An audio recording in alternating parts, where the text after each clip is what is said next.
do I believe in God? And I don't like that question. And people have complained at me a lot, and I'm sure they have their reasons because they don't like my answers, and I have two answers. They've kind of become stock, which is not a good thing. But they're the best approximate. I can't figure out why I don't like the question exactly.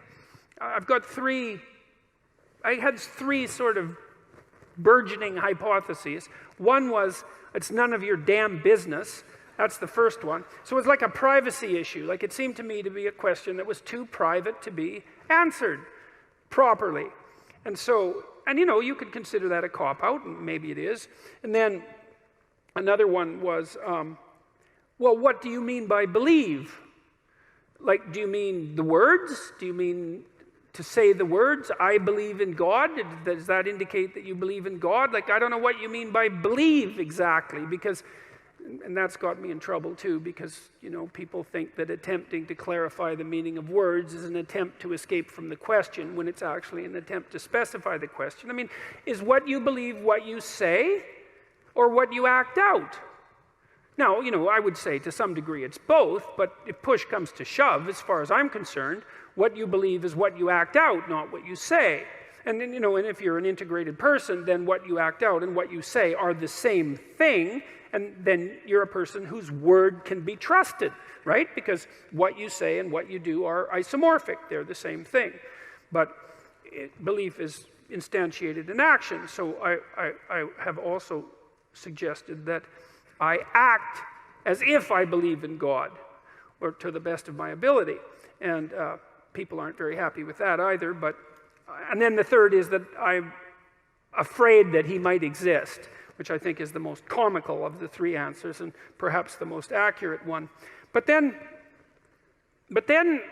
I was thinking about this today when I was thinking about what I might talk to you guys about. And I thought, well, let's go into this a little bit more. Let's say you do believe in God.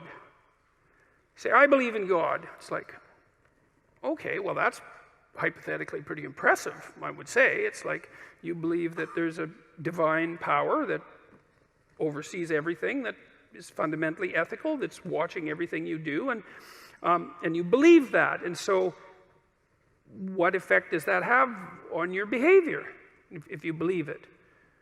Does that mean that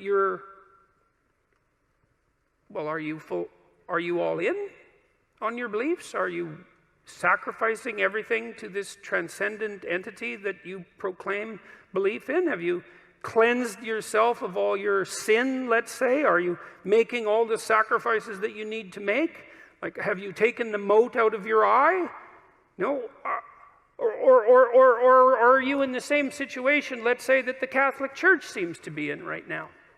Just out of curiosity, it's a good time to bring that up, since the Pope seems to be concerned with what's been happening with the Catholic Church, given the endless pedophilic scandals, let's say, which seem rather serious in my estimation, and might have been something that was cleaned up perhaps 100 or 1,000 years ago. And it's being taken seriously perhaps now, and perhaps not, because it's not so easy to determine exactly what it would mean to take that seriously.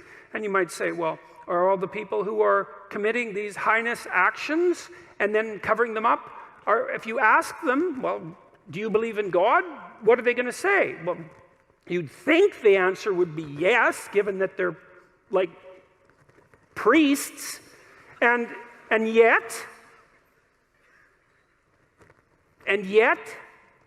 what's the evidence? Well, the evidence isn't exactly so clear that the mere statement, let's say, or the mere acting out of the ritual, let's say, and I'm not trying to denigrate the statement or the ritual, but I'm pointing out that that's no indication of your right to say that you believe, because you got, and I think this is why it's bothered me to answer this question. It's like, well, what right do I have to say that, to make that claim? I believe in God. Well, what's the claim? Is that the claim that I'm a good person somehow?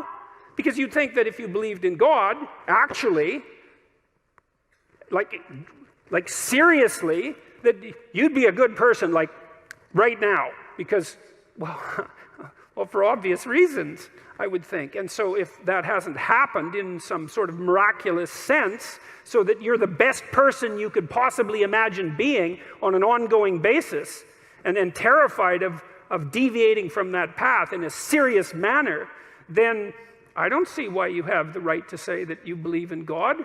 You know, one of the things Nietzsche said about Christianity, he was a great critic of Christianity, although also a great friend in a very peculiar way, in that sometimes your best friend is the one who points out your weakest properties, let's say.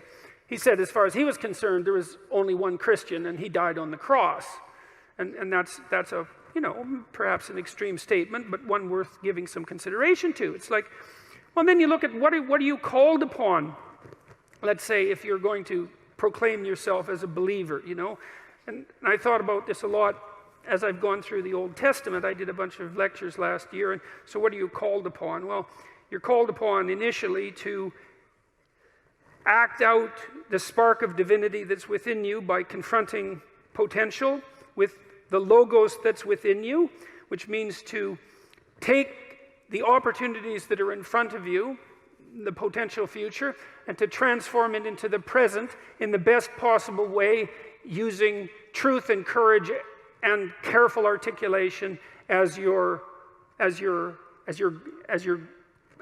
guide.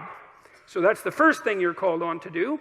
That's a major deal there. That's a tough one.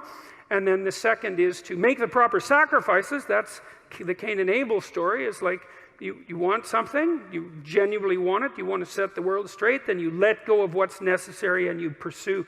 You let go of what isn't necessary, no matter what it is, no matter what it is. And then you pursue what's necessary. And then maybe you sacrifice your children to God. That was the story. That's one of the next stories that comes up, of course, and you think, well, that's pretty damn barbaric, and the way the story's laid out, of course it is, but that isn't exactly what it means. It means that what you try to do when you raise children is that you try to do everything you can to impress upon them by imitation and by instruction and by love and by encouragement that they are crucial beings in the world whose ethical decisions play an important role in shaping the structure of reality itself, and that they have the moral responsibility to do that. And you get your ark in order, that's your family, let's say, so that when the storms come, you can stay above water for the 40 days of flooding, and you're capable of leading your people through the desert when the desert makes itself manifest, and you can escape from tyranny properly because you're wise enough to see it, and you take the full burden of being on yourself, all the suffering that's part and parcel of that. You accept that voluntarily, let's say, and you do everything you can to confront the malevolence that's part of you and that's part of the state and that's part of the world. And you make a garden around you. That's the paradise, a walled garden. It's a walled, well-watered place, so the forces of nature and society exist together in harmony, and you place your family in that so that they can live properly. And you treat your enemy as if he's yourself, and the same with your brother. And, well, then you can say,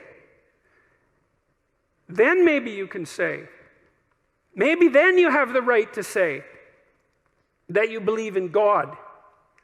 Otherwise, maybe you should think twice about it. Because,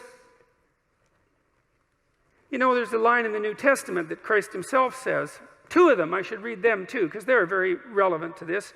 I guess I could paraphrase them.